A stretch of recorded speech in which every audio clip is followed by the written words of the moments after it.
One peaceful morning, Bhagavan Ramana Maharishi descended Arunachala hill from the sacred Virupaksha cave. Along the way, he caught sight of something extraordinary. A massive banyan leaf, far larger and unlike anything he had ever seen. Drawn to it, he had tried to find the tree, only to be driven back by a swarm of bees. What was this mysterious tree? Legends whisper that it stands atop the northern peak of Arunachala, marking the sacred seat of the Shiva Siddha, where divine teachings flow to chosen disciples. Though curious devotees sought to uncover this hidden mystery, none succeeded. What secrets does Thiruvannamalai hold, and why does it veil them so carefully? Could it be a calling to you too? Welcome to Thiruvannamalai and Arunachaleshwarar Temple, a gateway to liberation and one of the 5 Panchabhuta Sthalams, representing the element of fire.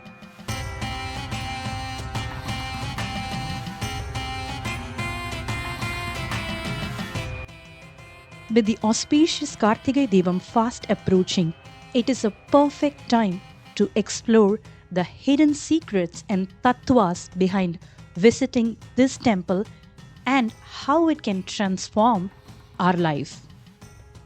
If you're new here, don't forget to check out our other videos on the Panchabhuta Sthalams linked in the description below. And if you haven't subscribed yet, consider doing so to stay connected to the spiritual journey. This temple is no ordinary shrine. It's a Mukti Sthalam and is associated with the element of fire, symbolizing purity, transformation, and the divine energy that propels seekers towards enlightenment. And in our own bodies, the fire element is associated with the Manipura Chakra or solar plexus, which governs metabolism and energy. An imbalance in this chakra can cause physical and emotional challenges such as digestive issues, fear, ego, sense of self, etc. By meditating in this kshetra, the ego is burned away, paving the way for Kundalini Shakti to ascend through the chakras, transcending duality and merging into the supreme Parashiva. While we often hear of the unique energies surrounding hillside temples like Tirumala or Tirutani, Thiruvannamalai offers something unparalleled. Here, the hill itself is Lord Shiva, a pure manifestation so powerful that simply thinking about it can grant liberation or mukti. The ancient scriptures reveal profound truths about sacred spaces and liberation. To be born in Tiruvarur, a place in Tamil Nadu, is to be destined for mukti. To live in Kanchipuram is to have mukti come to you. To die in Kashi is to be assured of mukti, but Arunachala stands apart, defying these conditions.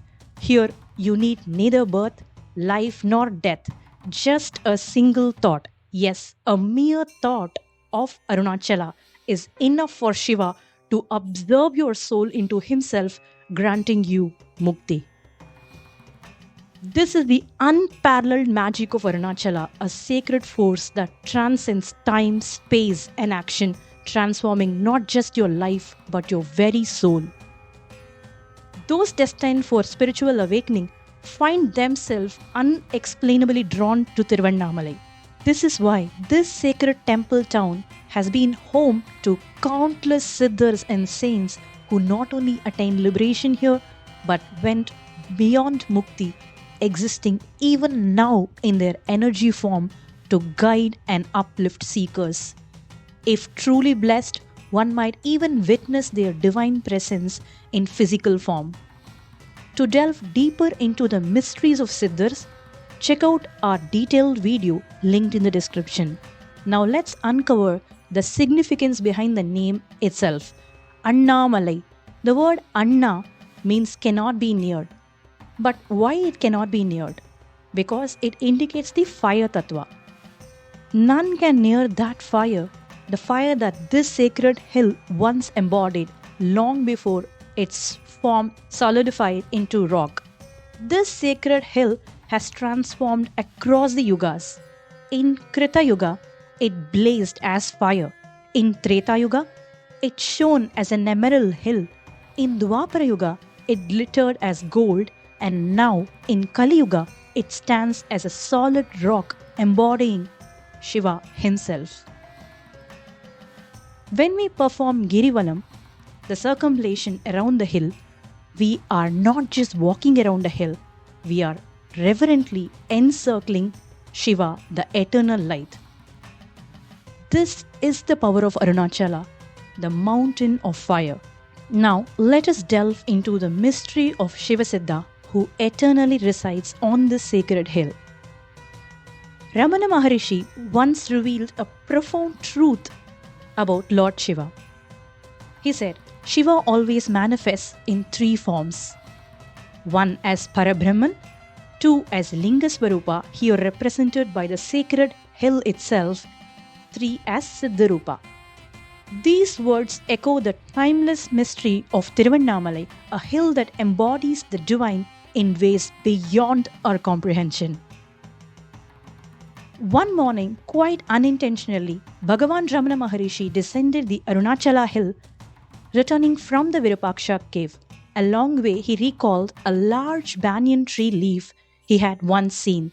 He had tried to approach it, but was stung by a swarm of bees, forcing him to retreat, assuming it as an order of Lord Shiva to not intervene to it.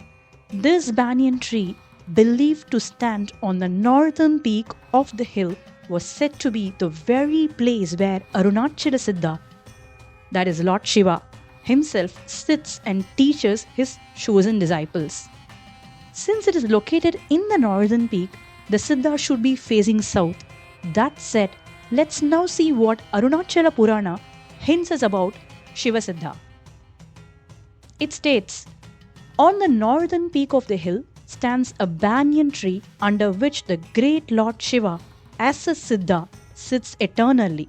The immense shade of the tree forms a charming circle of immortality, and its vast foliage encompasses the entire universe, embracing both men and gods. So from these connections, we can guess that the Siddha seated eternally under this mystical banyan tree mirrors the divine form of Sri Dakshinamurti. Facing south, Dakshinamurti is the silent Guru who imparts wisdom to the world through silence that surpasses all words. Though some devotees attempted to find this mystical tree against Sri Bhagavan's advice, none were successful. To cut their curiosity, Ramana Maharishi later revealed that it was no ordinary tree. It was supernatural, beyond the grasp of physical world. Perhaps this is the reason why there are lots of Siddhars and Saints here. Luminaries like Bhagavan Ramana Maharishi, Seshadri Swamigal, Yogiram Surat Kumar are just a few among them. The great Idaikadar Siddhar, one among the revered 18 Siddhars, has his Jiva Samadhi in this very place. Arunagirinadar, a 14th century Saiva poet, underwent a profound transformation through the grace of Lord Murugan in this temple, inspiring hope for all seeking redemption. His life is a testament that it is never too late to change and reach the pinnacle of spiritual realization. Such an extraordinary life deserves its own dedicated episode, which we will share another day. According to legend, Arunagirinadar transformed his soul into a parrot and now resides eternally in the temple's Gopuram. Fascinatingly, this Gopuram attracts countless birds, often seen circling it in divine harmony. It is believed that these birds embody saints and siddhars returning in bird form to pay respects to the sacred temple. According to the Jivanadi script of Sage Agastya, over 200 siddhars have visited this sacred place and more than 25 have attained Jiva Samadhi here. And that in turn makes this hill even more sacred and helps normal souls like us to evolve spiritually. How? Because of its innate ability to guide one into a meditative state. Scientifically, in deep sleep, the brain shifts to the delta state, while during meditation, it transitions into the theta state operating at less than 8 Hz, a frequency linked to deep introspection and inner peace. Remarkably, Thiruvannamalai's energy resonates at these meditative frequencies, creating an environment where seekers effortlessly experience a profound state of calm and spiritual connection. Now let us discuss some interesting details about the Arunachaleshwarar Temple.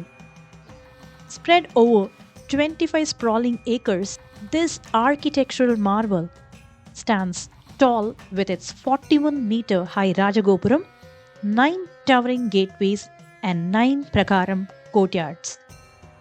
It has 2 legends associated with it. Once, Lord Brahma and Lord Vishnu argued over their supremacy. To resolve their dispute, Lord Shiva appeared as a pillar of infinite light. He presented a divine challenge to them to find its source. Brahma, transforming into a swan, soared into the skies to discover the top, while Vishnu, taking the form of the boar Varaha, burrowed deep into the earth to reach the base. This extraordinary manifestation of Shiva, known as Lingothbhava, revealed his boundless and eternal nature. Kalpas passed, but neither Brahma nor Vishnu could find the origin of the light. Lord Vishnu humbly admitted defeat and returned, but Brahma, driven by ego, devised a plan to deceive. Spotting a Ketaki flower descending from the light, he took it as a false evidence and claimed to have found the top. Shiva, omniscient and all-knowing, unveiled the deception, revealing once more his infinite wisdom and supremacy. This karmic lesson reverberated through time. Brahma, though the creator of the universe, was destined to have no temples dedicated to him, while the Ketaki flower, implicated in the deceit, was forbidden from being offered to Shiva except during the 3rd column of Mahashivratri day, where Devi herself offered it in worship. What does this divine story teach us? That pride, even in its smallest measure, can stop our progress to divine, no matter how great our sadhana is. True liberation comes only when the ego dissolves and when one surrenders completely to the Supreme. In that surrender, the light of true knowledge shines, guiding us to ultimate union with the divine. Another interesting tale mentions of how once Devi Parvati playfully closed Lord Shiva's eyes, plunging the cosmos into darkness. As a penance, she molded a Shivalingam from sand in Kanchipuram and performed intense prayers. This story is detailed in the Ekambareshwarar Temple video attached in the description. Now there is a sequel to that story. Shiva, pleased with her devotion, asked her to continue her penance at Thiruvannamalai. There she performed tapas and completed a Giri Pradakshina or Girivalam on the full moon night of Tamil Karthigai month. This is when Karthigai Deepam is celebrated. On this day, Lord Shiva manifested as a holy flame atop the hill, and after which Lord Shiva granted half of his body to Devi as Arthanareeshwara, the divine form of cosmic balance. This form not only symbolizes the union of masculine and feminine energies, but also mirrors the harmony of Ida and Pingala Nadis, leading us to spiritual awakening through the central Sushumna Nadi. Devi is revered as Annamalai Amman in this temple. Following goddesses Parvati's example, Girivalam became a cherished path to merge with Shiva. Circumambulating the sacred Arunachala hill, a 14-kilometer journey, is a beautiful spiritual practice. Every Paurnami, that is full moon day, holds deep significance in Thiruvannamalai, drawing devotees from around the globe to perform Girivalam. But when Paurnami coincides with the Tamil month of Karthigai, the celebration reaches its zenith with the grand festival of Karthigai Deepam. This 10-day festival, celebrated between November and December, culminates in the lighting of the magnificent Mahadeepam on the Arunachala hill at sunset. This event attracts throng of devotees who witness this divine spectacle with hearts full of devotion and eyes brimming with tears of joy. This Karthigai Deepam ritual is deeply symbolic. Around 4 am, the ritual begins with the lighting of a single Deepam lit within the Annamalai Sannidhi. From this lamp, 5 other Deepams are ignited, symbolizing the 5 cosmic functions of Lord Shiva: creation, sustenance, destruction, concealment, and grace. Now, these 5 lamps are brought together in the evening by 6 pm. They are merged into one grand flame representing the ultimate truth, the tattva of Egan Aneganagi, Anegan Yeganagudal, which means from the one supreme source emerges the many, and ultimately the many return to merge as one supreme consciousness. This merging signifies the ultimate goal of life of every soul: to transcend the ego, moving from duality back to its original source, achieving oneness with the divine. It beautifully resonates with the Panchabhuta concept with Chidambaram's space element, where all diversities dissolve into the infinite space of Shiva's presence. If you haven't checked that already, the link is available in the description. Following this, Lord Arthanareeshwara briefly emerges, blessing devotees with his divine presence. At this exact moment, a signal is sent in form of a fire torch, or Jalal Devam as it is called, igniting the Mahadevam on the hilltop. As the sacred flame lights up the night sky, it stays ablaze for 11 days, drawing devotees into its divine embrace. People rejoice, light lamps in their home, and sing praises of Annamalai, their hearts resonating with bliss and devotion. Girivalam should be undertaken with the sole purpose of seeking Shiva and not for worldly gains. When you surrender to Arunachala with faith, he takes care of all challenges along the way, just as a father protects his child. It is said that one must walk mirroring a pregnant woman walking while carrying a lamp on her head, meaning we should walk slowly and with full focus, every step mindful and filled with devotion. Walk in silence, allowing yourself to observe the divine energy that radiates from Arunachala. Every devotee experiences this journey uniquely, receiving subtle, intuitive insights from him. But this sacred connection can be felt only when you remain silent and attuned. Along the way, you'll encounter the 8 lingams of the 8 directions, the Ashtadik lingams, each having its own significance. Please remember, this is a holy space, the very form of Shiva itself. In recent times, crowds have grown, but we must take utmost care not to pollute this kshetra or any sacred space for that matter. Let us honor and protect the sanctity of these divine grounds as an offering to the Arunachala. To those unable to visit this temple or perform Girivalam physically, there's no need to worry. Simply lighting a lamp at home with devotion will invoke the presence of Arunachala. In that moment, your lamp transforms into the Mahadevam, connecting you to the eternal light of Lord Shiva. Thiruvannamalai teaches us to burn our ego, pride and negativity, just as fire consumes everything offered to it. In doing so, we cleanse ourselves and prepare to ascend spiritually. Once the ego is dissolved, the heart chakra, which is Anahata chakra, is ready to be awakened, filling us with unconditional love and compassion. This awakening connects to the Vayu Tattva, the element of air. The journey to this chakra leads us to another sacred temple, Sri Kalahasti, which we will explore in a future episode. May Arunachala guide us through the path of silence and light.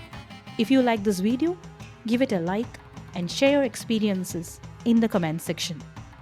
Don't forget to share this with your friends who might also be inspired by Arunachala. Thanks for watching and see you in the next one.